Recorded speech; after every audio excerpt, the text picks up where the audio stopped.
দেখভাল করতে পারে নাই, আর পারবো কিভাবে? তখন ইনকামও ছিল না, টাকা পয়সাও ছিল না। দেখছি মারে ছিঁড়া কাপড় পরতে, দেখছি বাবারে পান্তা ভাতার কাঁচা মরিচ খাইতে, আহারে মানুষ বড় বড় মাছ তুলে কিনে নিছে হাটের থেকে।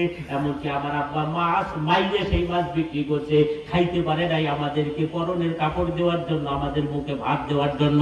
কথা ঠিক কি না জোরে বলেন? তাইলে আমি কেমনে বাপ মা সেবা যত্ন করবো? কিন্তু এখন আমার দুইটা হাত আমার মালিক টাকা দিয়ে ভরে দিছে।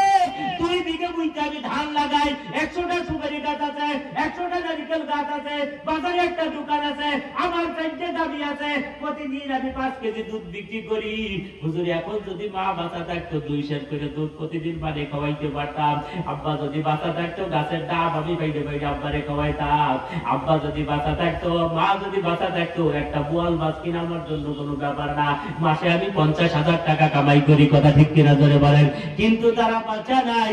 এই সময় আমার হাতে টাকা আসলো, ও আল্লাহ রাসূল আমার কাছে আফসোস রাখতেছে, আমি যদি আমার বাপ মারে কিছু করতে পারতাম। আল্লাহ নবী কয় যে অবস্থা আছে, সুযোগ আছে, তুমি যদি এখনো চাও, তোমার মৃত্যু বাবা তারা 10 বছর আগে মারা গেছে, 5 বছর আগে মারা গেছে, 2 বছর আগে মারা গেছে, 1 বছর আগে মারা গেছে। তুমি যদি চাও এইখান থেকে তোমার বাপ মার নামে কোনো কিছু পাঠাইবা, আল্লাহ পাক তোমার এইটা পৌঁছিয়ে দিবে তোমার বাপ মার কাছে। আর এর বিনিময় কি হবে?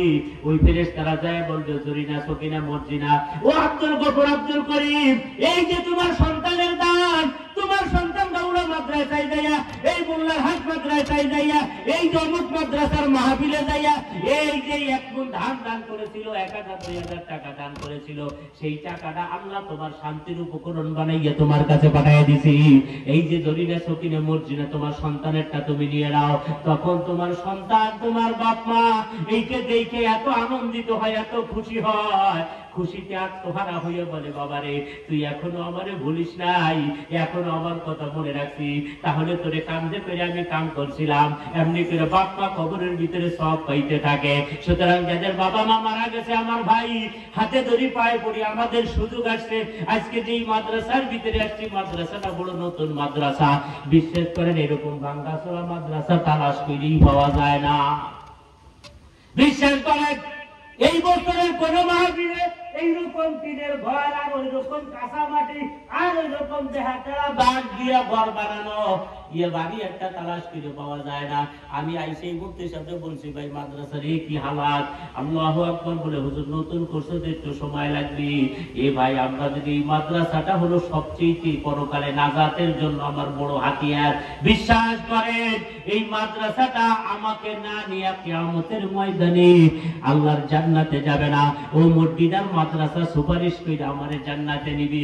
এই মাদ্রাসা থেকে কি সুন্দর লেখাপড়া হয়, বাংলা পড়ে, ইংরেজি পড়ে, ফুলাপানে ঘটর ঘটর করে স্কুলের ফুলাপান চাইয়ে যায়, হায় হায় আমাগো কি পড়ায়, আর এই মাদ্রাসার ভিতরে কি পড়ায়। কথা ঠিক কিনা জোরে বলেন?